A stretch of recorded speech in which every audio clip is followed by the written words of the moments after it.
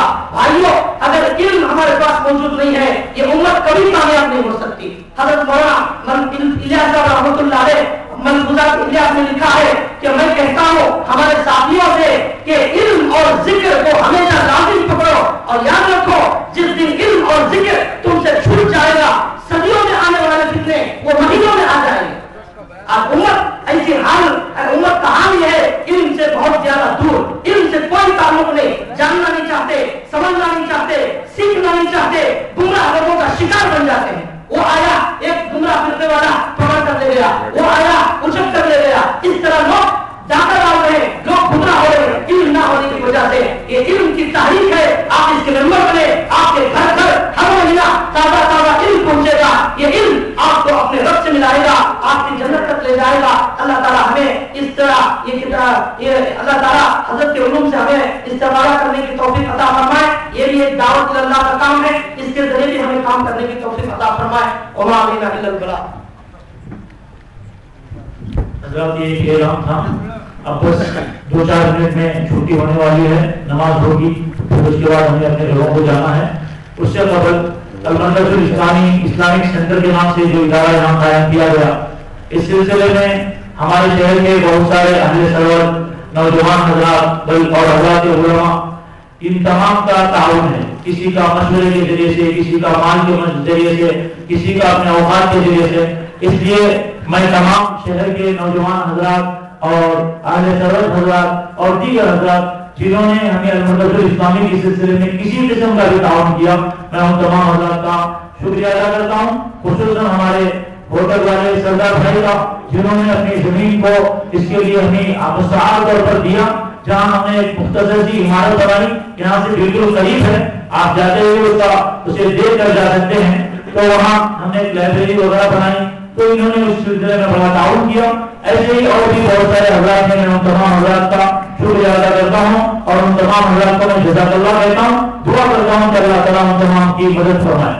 اور اسی طریقے سے اب جو المرکز الاسلامی قائم ہوا، وہاں ایک تو فجر کے بعد انشاءاللہ کل سے نوجوانوں کی تعلیم بالغان کا انتظام ہے.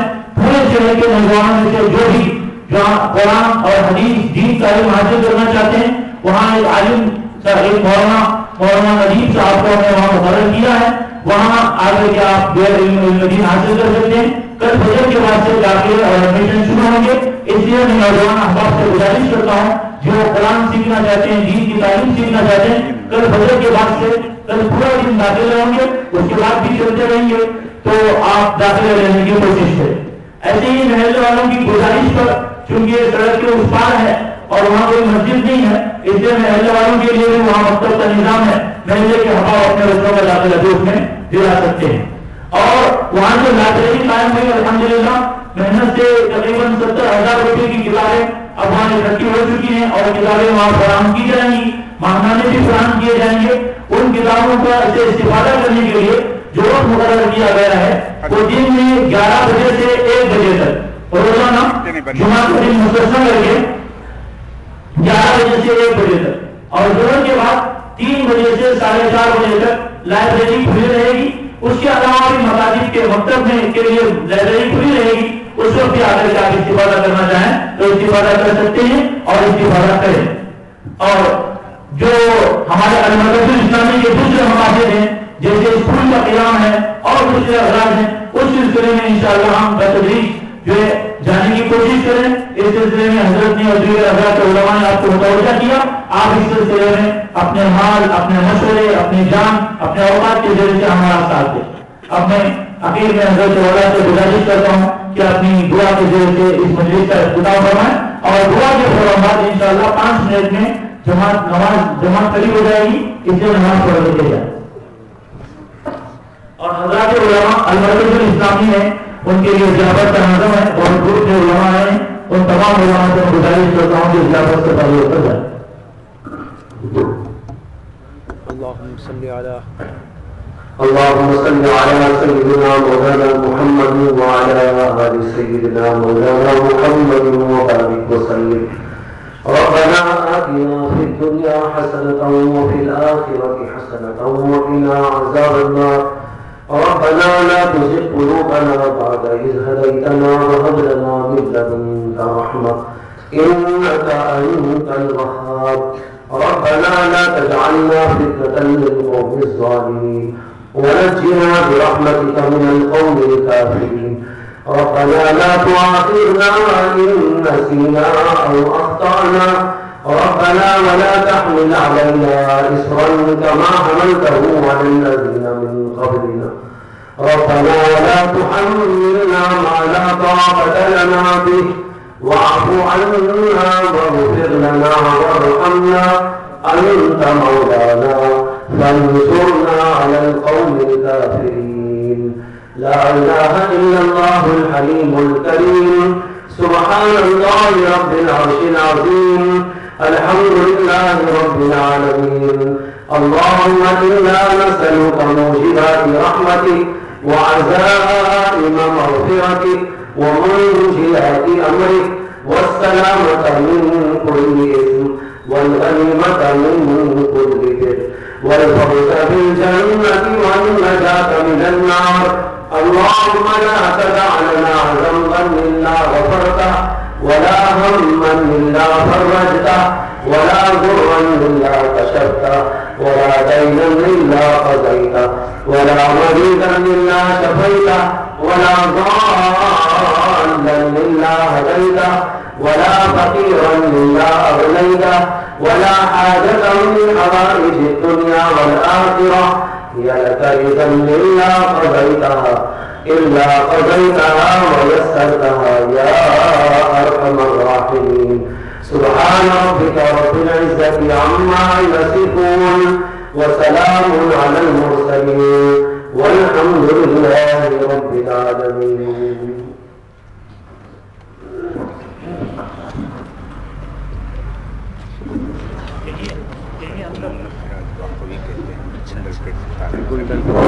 وضو کا نظام یہی اندر ہے، کمپاؤنڈ کے اندر ہی جہاں چائے کا نظام ہے وہاں وضو کے لیے پانی کا انتظام ہے. وضو کروا لیں اور جماعت کھڑی ہو جائے.